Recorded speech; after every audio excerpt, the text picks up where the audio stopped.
All right, so I have a line on this bucket truck that I'll show you over here. It's got this damage and it's not leaking yet, but it's not something I want to break down during my busy season. So the way these work is this one actually attaches here. I got it covered up with a rag, but it goes through here, down through this piece of steel here behind this cover, and it spits out right here. And what we've done, you need to get a fitting that'll fit your hydraulic ends, and then attach, ideally, a spare hose that you have. And you're gonna feed this one through. We're gonna pull this orange one out through this way. We're gonna pull it this direction, and this will allow me to take it off from this fitting and go get a new hose made up. I've done this before with throw line or a really strong piece of string.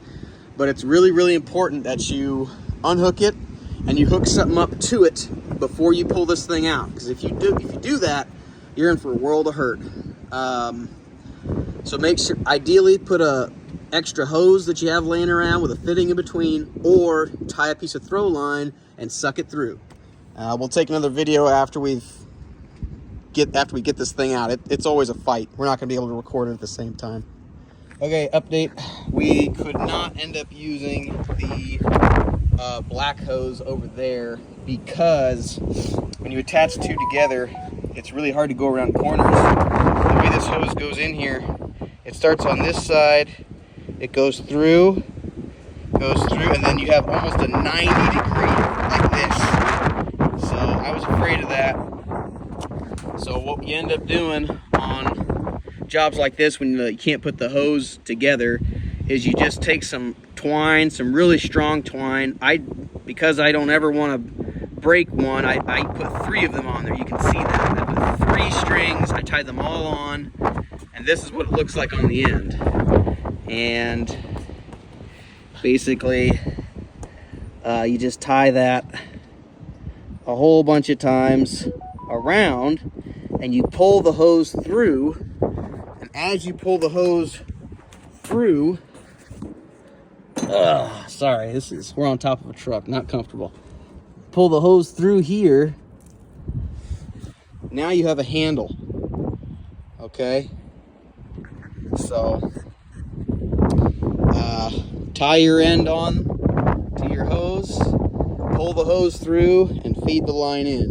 Now we can take this hose off and get a new one, hook it up, and pull it back on again. One tip I'll give you on this style of bucket, what we did was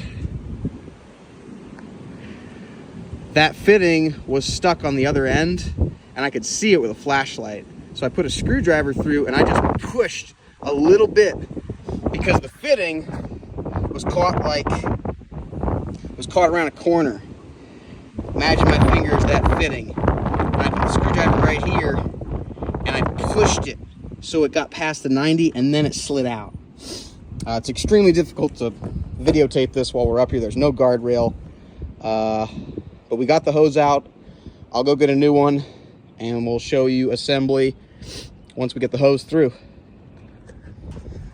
All right, the throw line / twine was a success.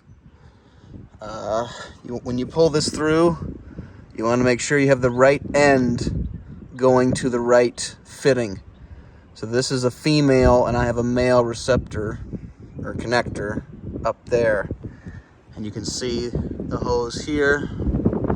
I'm laying on my back. It goes, all these hoses feed through there and they come through here and they go through this bag. The bag goes up into there, right there, right, hold on, right there, right up in there. It's as good as it gets. Up in there. And the trick is to take a screwdriver and a pry bar, because what ours did is it kept hitting this valve body. we'd get it through and it would just hit a wall. And that's because that fitting was just hitting straight. So you have to negotiate it to turn and to get it to slip past the valve body. It's very difficult. It's not an easy job. I'd recommend 2 people. And you can't see anything because everything's in this bag. Everything is in this little bag. All these hoses come through here. So tie a piece of throw line on, put the right end through, and that's really all the advice I can give you. We just pushed ours through with this twine, and we're gonna hook it up.